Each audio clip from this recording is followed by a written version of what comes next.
Welcome to the presentation of physical exercises and women's gymnastics in Uruguay, bodies, genders, and sexualities in physical education teacher training in the 1950s, a paper co-authored by Paola Dogliotti Moro and Evelise and Quitzau.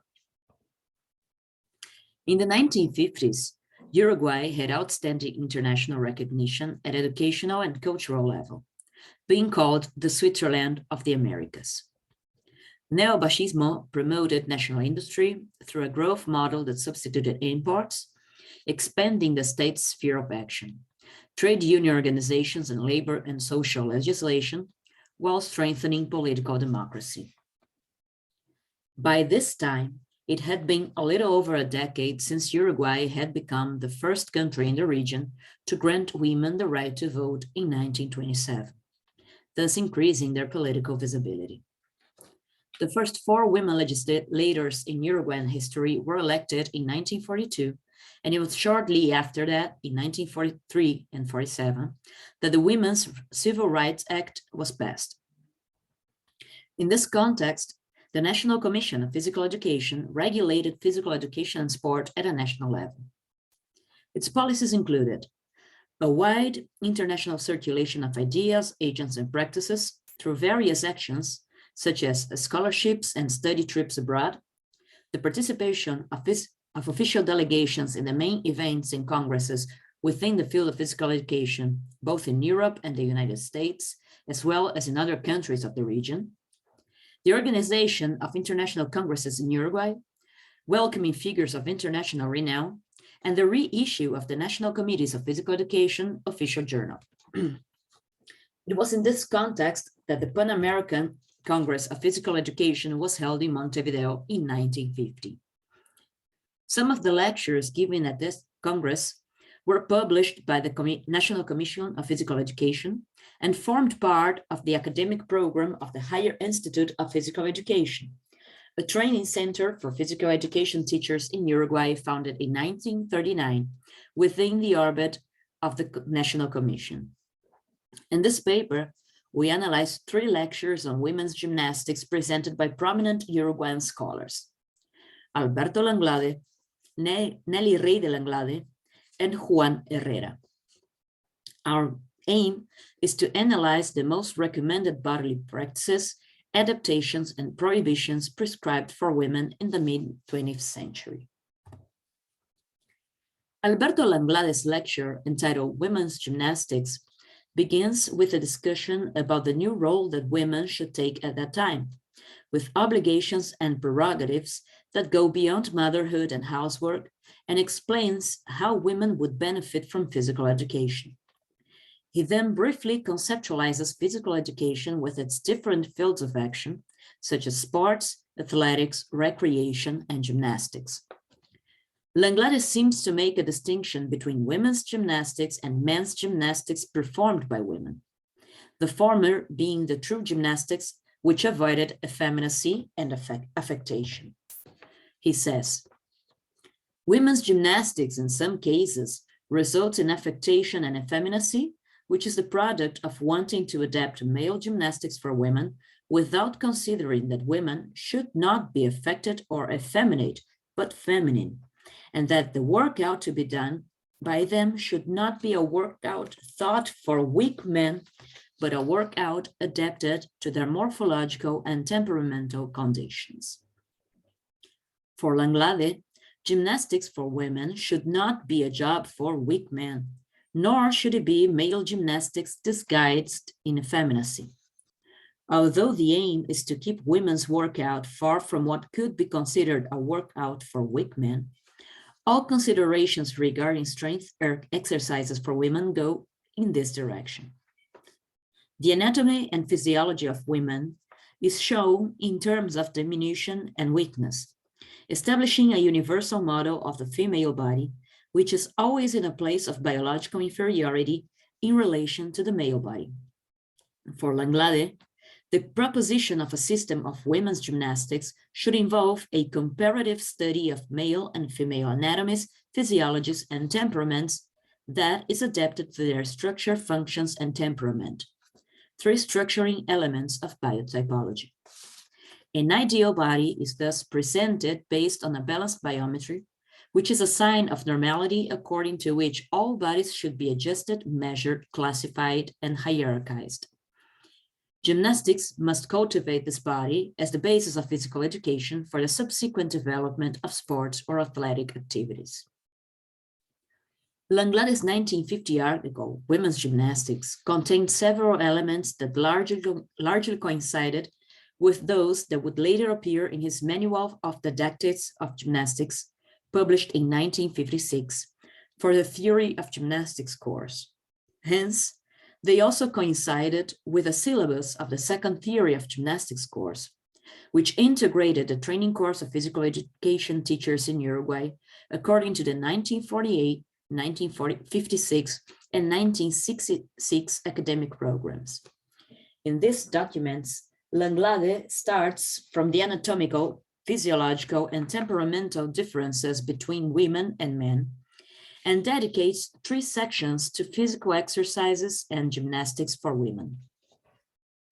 Temperament, as in biotypology, together with the physical differences of the body, is important here to determine the types of exercises for each sex.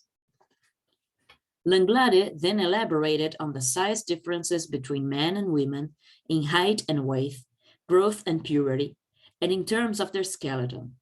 The differences he describes between male and female bodies in the 1950s reproduce perspectives that first came about in the 18th century, when anatomical studies began to focus on describing the biological differences between the sexes, with a clear tendency to collect data that would justify the fragility of the female body. In Alberto Langlade's model, women are generally presented in a differentially negative way with respect to men, as being weaker. The words used always attribute greater power, strength, vigor, potency, and superiority to men, while women are valued in terms of weakness, poor development, scarcity, and inferiority.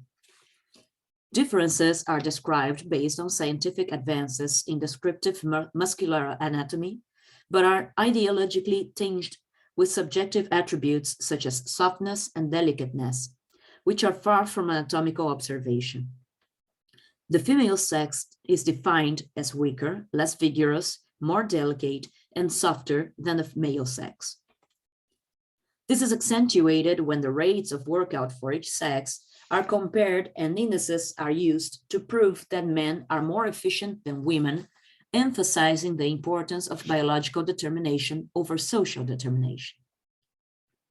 The lectures presented by Langlade, as well as some of his other publications on women's gymnastics, reproduced an attempt not only to identify organic differences between men and women, but also to use them to construct certain discourses that always relegates women's bodies to a place of inferiority.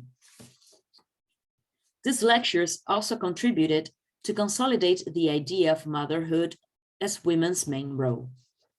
According to Langlade, one presents a narrow hip, strong and firm due to the well-developed muscles and with ligamentous apparatus that is not very extensible.